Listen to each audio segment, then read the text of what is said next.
When someone accuses you, criticizes you, or questions you in a way that feels unfair, your first instinct is probably to explain yourself, to show them the truth, to make them understand your side.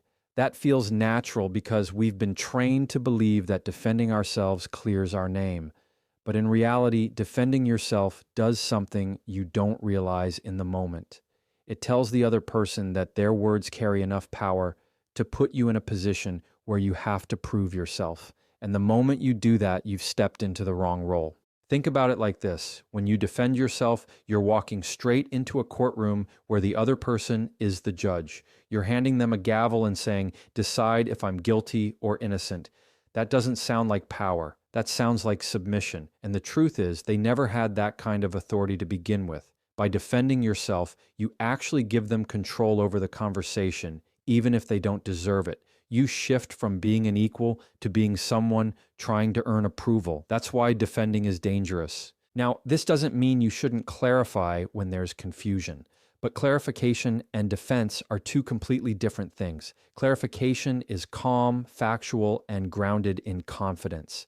Defense, on the other hand, is reactive. It's emotional. It's you scrambling to prove your worth in someone else's eyes. And that difference matters because people don't just hear your words, they feel your energy. The moment you start defending yourself, your tone and body language reveal that you're under pressure, and that weakens your position without you realizing it. What most people don't realize is that defending yourself actually keeps the conflict alive. Imagine someone says, "You're always late." And you respond with, "No, I'm not. I was on time yesterday and the day before." Now you're arguing inside the frame they created. The focus is no longer on whether their statement is even fair. It's on whether you can disprove it. And the more energy you spend defending, the stronger their accusation looks. They don't have to work hard anymore because you've taken on all the work of proving. That's the trap. Here's the deeper problem. When you defend yourself, you're operating from a place of insecurity, even if you don't see it that way. Because if you were completely secure in who you are, their words wouldn't pull you into proving anything. Think about the strongest leaders, the most confident people you know. They don't rush to defend themselves against every comment or criticism. They stand steady. They let words bounce off them. That doesn't mean they don't care. It means they know that defending themselves is not the same thing as standing in their truth. Defending is also short-term relief, but long-term damage. In the moment, it feels good to throw back explanations or arguments because you think it sets the record straight. But later, you realize you've actually validated the other person's power. You've shown them exactly how to push your buttons and get a reaction. People remember that. And once they know they can pull you into defense mode, they'll use it against you again. So by defending, you're training people on how to control you, even if that's not your intention. The reality is this: the most powerful people don't defend themselves because they don't accept the premise that they're on trial. They know their value isn't determined by someone else's words. They know their truth doesn't require permission. And they know that defense doesn't prove strength, it proves pressure. So the next time someone comes at you with a criticism, before you rush to explain yourself, pause. Notice the pull to defend. Because the very act of defending is silently telling the other person, "You're right, I owe you proof," when in fact, you don't. Every conversation operates inside a frame. A frame is simply the perspective that sets the rules for how the conversation unfolds. Whoever controls the frame controls the direction, the tone, and the outcome. Most people don't even realize a frame exists, and because of that, they walk into someone else's frame without question. That's when arguments spiral out of control. The person who sets the frame dictates the game, and if you're not aware of it, you end up playing by rules you never agreed to in the first place. Think about a time when someone accused you of something. The moment you start explaining or defending, you've already accepted their frame that you owe them proof. They've set the terms and you've stepped inside it. That's why you feel cornered, because you're no longer in control of the direction. Controlling the frame doesn't mean being aggressive or manipulative. It means recognizing when someone is trying to box you into a role you don't belong in and having the confidence to step outside of it instead of playing along. The power of controlling the frame lies in understanding that conversations aren't just about words, they're about positioning. If someone says you're selfish, the frame is that their opinion defines your character. If you immediately say, "No, I'm not, here's why," you've accepted that their judgment matters more than your reality. But if you respond with calm presence, something as simple as, "That's an interesting way to see it," you shift the frame. You're no longer in their courtroom. You've reestablished yourself as equal, not as the accused. Frames show up everywhere, in the workplace, in relationships, even in casual conversations. For example, if a boss says, "You're not working hard enough," and you instantly start rattling off your accomplishments, you've accepted their frame of inadequacy. Instead, you could say, "Help me understand what you mean by hard enough." That question shifts the frame from accusation to clarification. You've moved from proving yourself to making them define their terms. That's control, and it shows you won't just absorb someone else's perspective without challenge. Controlling the frame also prevents escalation. When people throw accusations or sharp words, they want you to react. They want you inside their frame because that's where they feel powerful. But the moment you refuse to play that role, the energy changes. They may push harder at first, but eventually they realize you're not giving them the fuel they expect. Instead of defending, you're calmly redirecting. Instead of explaining, you're holding steady. And that stability forces the other person to adjust because frames only work when both people agree to them. It takes practice to notice frames in real time because most of us are wired to respond instantly. But once you start paying attention, you'll see them everywhere. Every time someone says, "Why are you always," or "You never," they're setting a frame. Your job isn't to prove them wrong. Your job is to decide whether you accept that frame or reshape it. Sometimes that means asking a question. Sometimes that means staying quiet. Sometimes it means calmly saying, "That's not how I see it." Each response keeps you outside their box. The key is remembering that control isn't about dominating the other person. It's about not letting them dominate you. When you control the frame, you keep your power. You keep your dignity. You keep the ability to decide how the conversation goes instead of being dragged into battles you can't win. The person who controls the frame doesn't have to be the loudest or the sharpest. They just have to be the one who refuses to step into someone else's story and instead writes their own inside every interaction. One of the hardest skills in communication is learning how to acknowledge what someone says without feeling the need to justify yourself. Most people blur those two together. They think acknowledging is the same thing as agreeing, so they immediately go into defense mode. But acknowledgement is not agreement. It's simply showing you heard the words without stepping into the trap of proving yourself. The moment you add justification, you hand over your power. But when you stop at acknowledgement, you keep control of the conversation and protect your confidence. Let's say someone says, "You don't care about me." Your natural instinct might be to argue back, list the things you've done, or explain how much you actually care. That's justification. But when you do that, you've accepted their frame and placed yourself on trial. Acknowledgement sounds different. It might be as simple as, "I hear that's how you feel."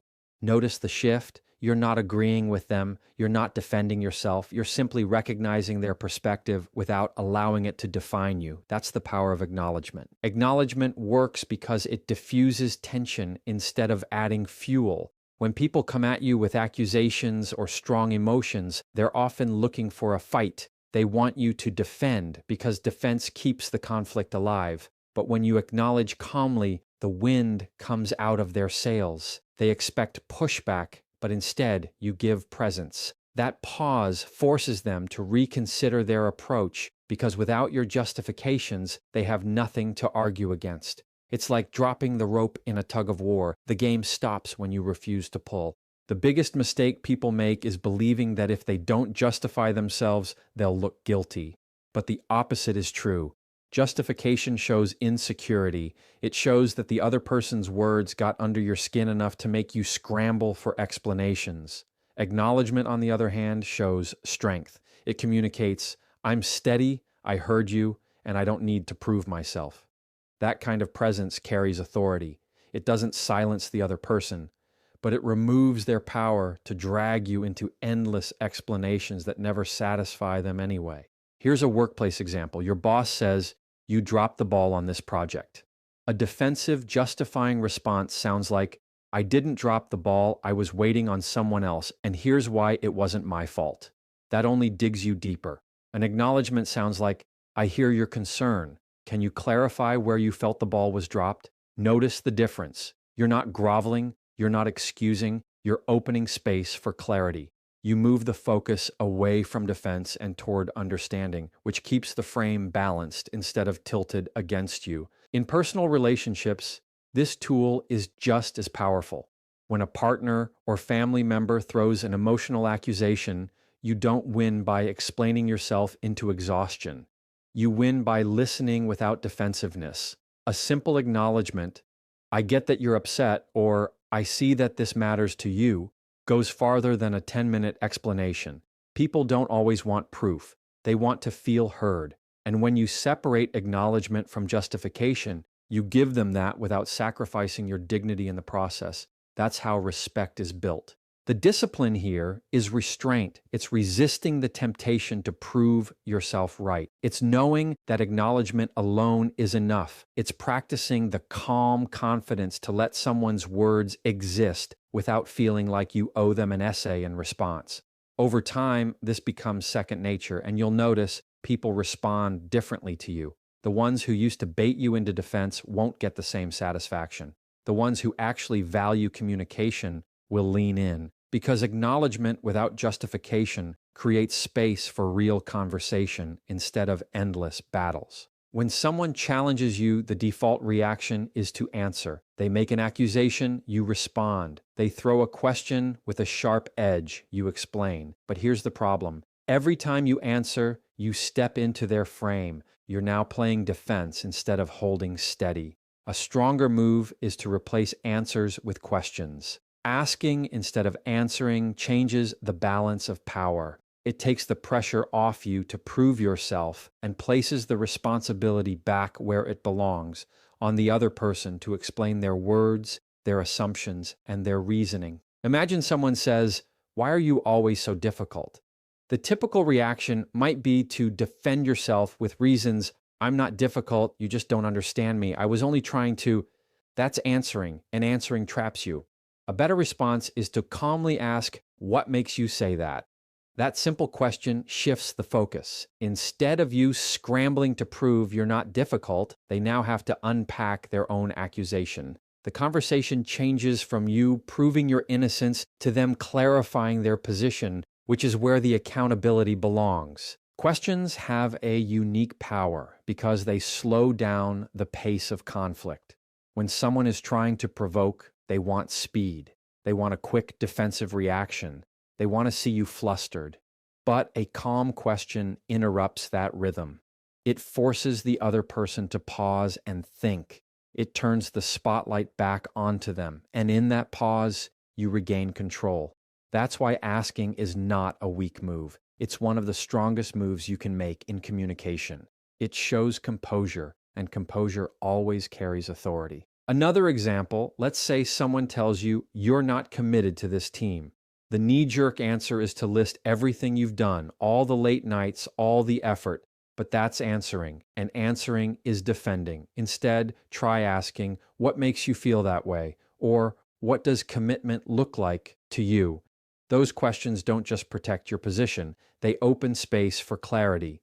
Many times you'll find the accusation is vague or rooted in emotion, and when asked to explain, the other person realizes their words don't carry as much weight as they thought. The beauty of asking is that it's disarming without being aggressive. You're not fighting back, you're not shutting down, you're simply redirecting the energy. It's like holding up a mirror instead of a shield. And people can't argue with a mirror, they have to face themselves. The more you practice this, the more natural it becomes. It's not about dodging responsibility. It's about refusing to carry a burden that doesn't belong to you. By asking instead of answering, you make the conversation about understanding instead of about proving. In personal situations, this approach also creates space for empathy. For example, if a partner says, "You never listen to me," instead of answering with, "That's not true, I always listen," ask, "Can you tell me a time you felt unheard?" That question doesn't just diffuse conflict, it digs into the root issue. Asking shows that you're open to dialogue, but without taking on unnecessary blame. It shifts the interaction from battle to exploration, and that change can transform tense conversations into meaningful ones without you losing your grounding. This tool works because questions signal confidence. Insecure people rush to answer. Grounded people take their time and redirect with curiosity. It's not about interrogation, it's about maintaining balance. The moment you start asking instead of answering, you change the rules of the conversation. You no longer look like someone desperate to prove a point. You look like someone who isn't shaken by what's being said. And that shift in energy speaks louder than any defense you could give because it shows you're steady enough to lead the direction forward. In every heated interaction, there's a choice. You can react or you can stay grounded. Reacting feels natural because it's immediate. Someone criticizes you, you snap back. Someone questions you, you rush to defend. It feels like protecting yourself, but in reality, reacting means you've given them control over your emotions. Staying grounded, on the other hand, is refusing to let their words dictate your state. It's keeping calm when they expect you to explode. It's steady tone, steady body language, steady presence. That steadiness is what communicates true strength. When you react, you hand over your power. You allow the other person to set the tempo and the tone of the conversation. They raise their voice, you raise yours. They throw an accusation, you scramble for a defense, and the entire time they're controlling you without even realizing it. But when you stay grounded, the roles flip. You're not matching their energy, you're holding your own. And when you hold steady, the contrast between your calm and their chaos is undeniable. People notice it. It changes the dynamic immediately. Grounded doesn't mean emotionless. It doesn't mean you don't care. It means you've trained yourself to pause before responding. That pause is where your power lives. In that moment, you're choosing not to be pulled by someone else's storm. You're choosing to breathe, to listen, to respond in a way that reflects your values, not their provocation. Most conflicts escalate because both sides are reacting to each other like dominoes. But if one person refuses to tip over, the chain reaction ends. That person is the grounded one, and that's who holds the real authority. Here's a practical example. Someone says, "You're so irresponsible." A reactive response would be, "No, I'm not. You're the irresponsible one." That fuels the fire. A grounded response could be silence, a calm breath, or a simple, steady acknowledgement like, "I hear that's how you see it." Notice the difference? One keeps the cycle spinning, the other stops it cold. Staying grounded doesn't just protect your peace, it sets the tone for the entire interaction. It tells the other person, "I won't play your game," without ever having to say those words. The hardest part about staying grounded is that it requires self-control in moments when your emotions want to take over. Anger, defensiveness, embarrassment, they all push you toward reacting. That's why grounding is a skill you have to build. It's about practicing calm even when it feels unnatural. Over time, you train your nervous system to slow down instead of speed up in conflict.